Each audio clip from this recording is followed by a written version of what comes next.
It's a normal day at the office, and Vincent asks the intern to bring him coffee in a very rude manner. Moments later, the intern stares at Vincent while he works at his desk and suddenly starts beating him up with his laptop. The other employees immediately drag the intern away and Vincent is sent to take care of his wounds.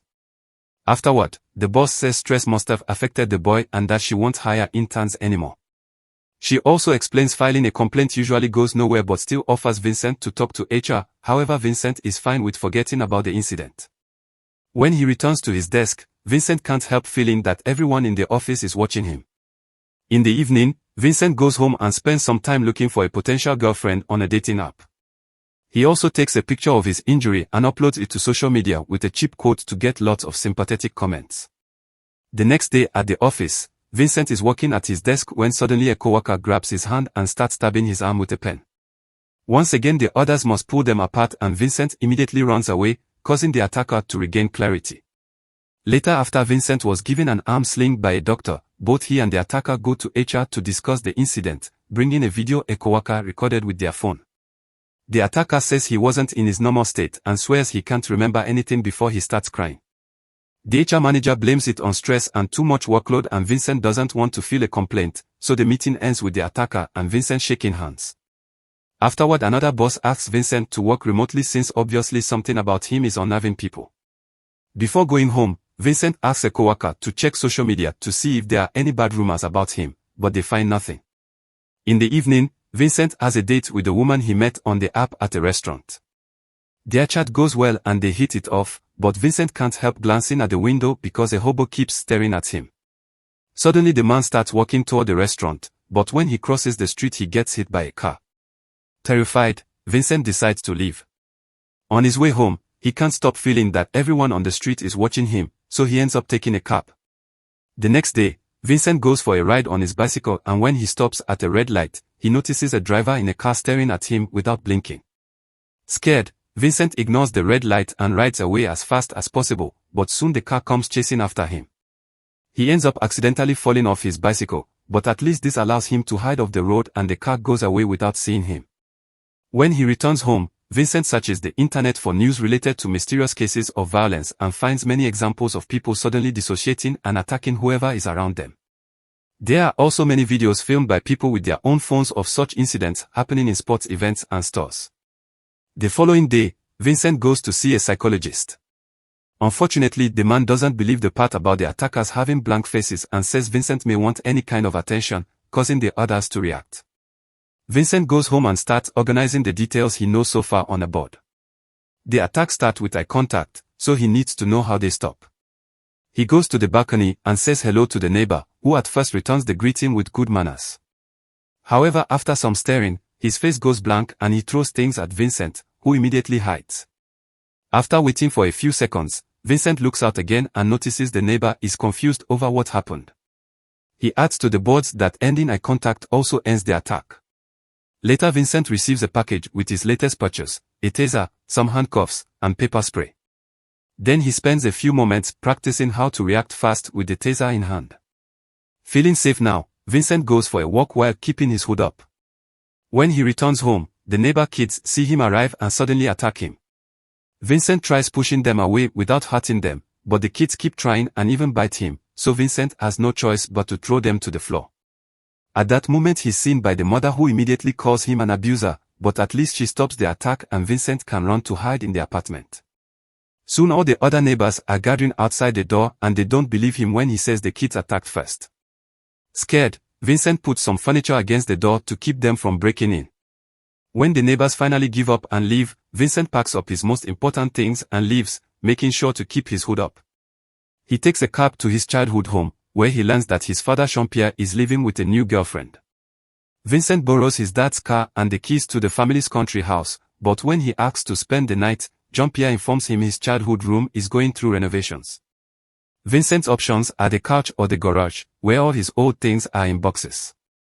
Seeing he's clearly being a third wheel, Vincent decides to leave, but first he stops by the garage to get some of his old stuff and a hammer for defense.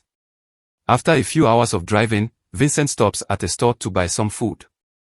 He eats it at a table in the park, where he's suddenly approached by a hobo named Joachim and his dog. Thinking he's about to be attacked, Vincent tries to leave, but Joachim asks him to stay and promises it's safe. Joachim watched him buy the food and how he avoided looking at anyone, so he can tell Vincent is like him. Vincent agrees to share his food while Joachim shares his story. This has been going on for 7 months for him, and it got so bad that he had to leave his job as a university professor. He doesn't know what caused it, but he knows there are others like them that chat on forums and blogs. Joachim recommends him the one he uses, called the Watchman blog. There they discuss techniques to survive alone, since even going to the hospital is dangerous. In fact, Joachim isn't his real name, it's the username he uses on the forum. Before leaving, Joachim tells Vincent to get a dog because it won't attack him and can warn him of any danger.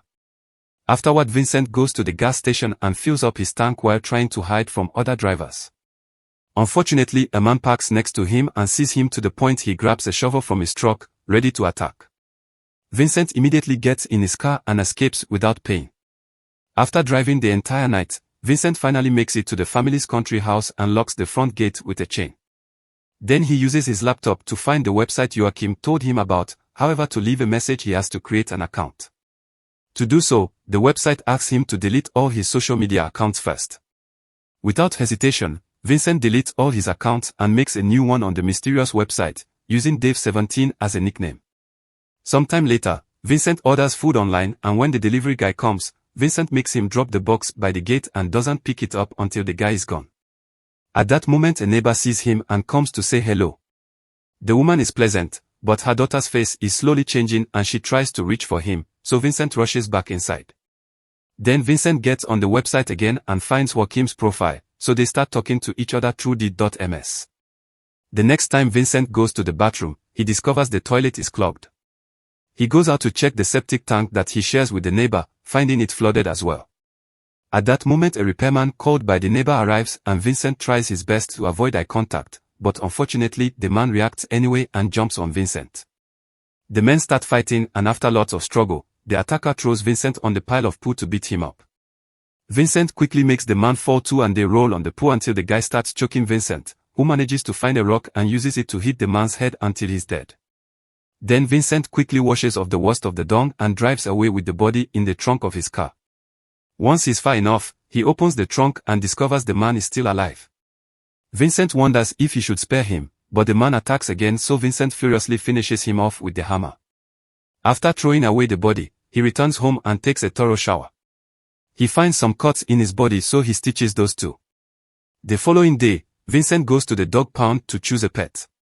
All the dogs are barking except for a good boy who smiles at him, so Vincent adopts him and calls him Sultan. They go to the beach and play some games together, but soon a family arrives and starts walking toward Vincent. Sultan immediately barks to warn him and they run away together. At home, Vincent takes a picture with Sultan and the taser and sends it to Joachim. One evening, he drives to a fast food restaurant and makes an order on his phone, asking them to bring it out because he's disabled. Margot is the one who brings his order and realizes the raw meat is for Sultan, so she calls Vincent sweet. When she asks what's Vincent's disability, he confesses he lied, but Margot doesn't mind because she likes having an excuse to catch a break from the clients inside. Later at home, he looks for Margot's profile on social media and a crush starts to grow. The next day, Vincent starts exercising and watching self-defense videos. When he hears his neighbor speaking loudly outside, he looks through the window and finds the mother scolding her daughter for getting violent. Soon the people in the forum start talking about barricading their houses or even escaping to the mountains. For now, Vincent chooses to cover up all his windows. He also asks Joachim if he ever met someone, so Joachim confesses he's married and he had to leave his wife. He misses her a lot but always fights the urge to go see her. In the evening, Vincent goes out in his car and finds the road blocked by the cops. He does his best to avoid eye contact while an officer explains the situation and tells him to take a different road. Luckily, Vincent manages to drive away without trouble. Afterward, he goes to the fast food restaurant and Margot brings out the food for him again.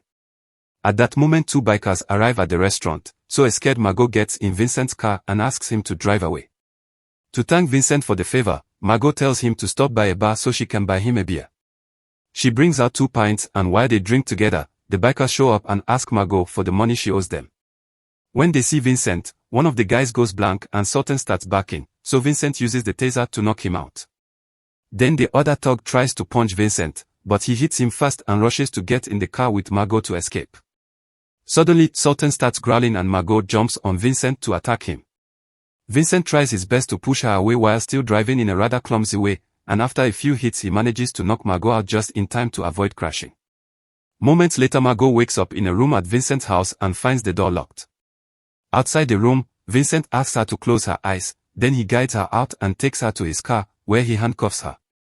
Eventually they make it to a supermarket and Vincent gets out of the car to approach a man nearby, but the guy is weirded out and goes away in his own vehicle.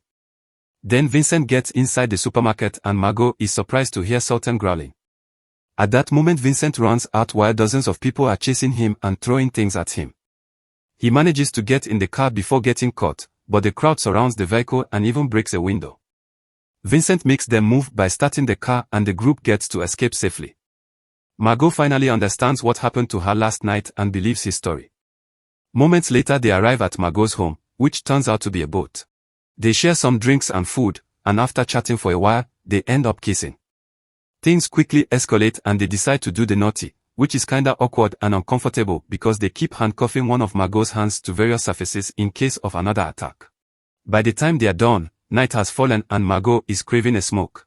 Vincent goes out to get them from his car and receives a call from Joachim, who announces he's cured. He doesn't know how or why, but nobody attacks him anymore. Joachim wishes Vincent good luck and hangs up before going to finally see his wife again. Afterward Vincent and Margot share some joints and fall asleep together. In the middle of the night, Vincent wakes up when he hears Sultan growl and finds Margot attacking him, so he hits her to knock her down and runs outside. Minutes later Margot calls him back but she doesn't blame him for defending himself.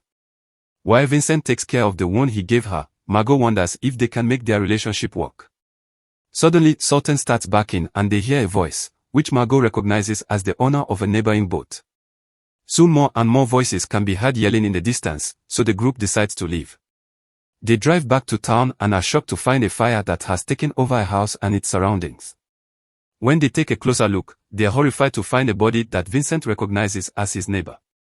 Then they go around the house to enter Vincent's home through the back door while avoiding the fire, only to find Jean-Pierre with his weapon out.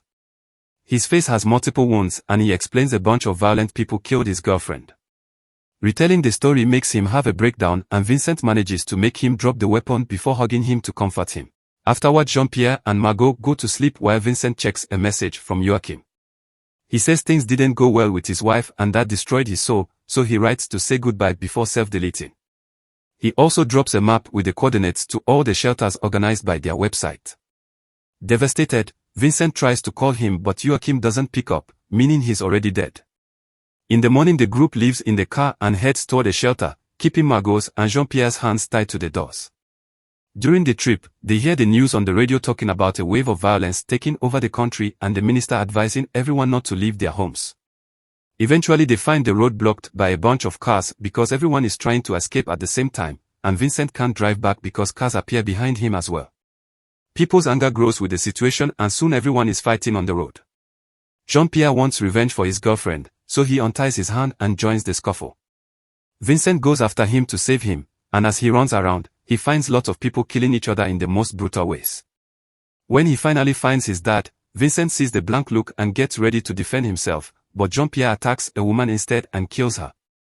Sultan appears next to Vincent but he doesn't make a single sound, which makes Vincent realize nobody attacks him anymore. More people fill the area and Vincent pushes them out of the way, but he can't find his dad. Meanwhile Margot has to watch how a person kills another one on the hood of Vincent's car. At that moment she finds the handcuffs key and frees herself to go after Vincent, who refuses to leave without Jean-Pierre. Margot points out they'll get killed if they stay, so they run away from the main road and take a trail through the forest. After a few hours of walking, Vincent's face suddenly goes blank and he attacks Margot. As he chokes her, she struggles against him and manages to cover his eyes, making him stop. Vincent feels terrible and lets Margot blindfold his eyes with a piece of her shirt before they keep going. When they reach town, there are snipers on the roofs who shoot in the air to scare them away. As they run down the road, Margot sees an abandoned car, so she throws out the driver's body and takes the vehicle to drive back to the river. There she removes the blindfold and kisses Vincent before going back to her boat.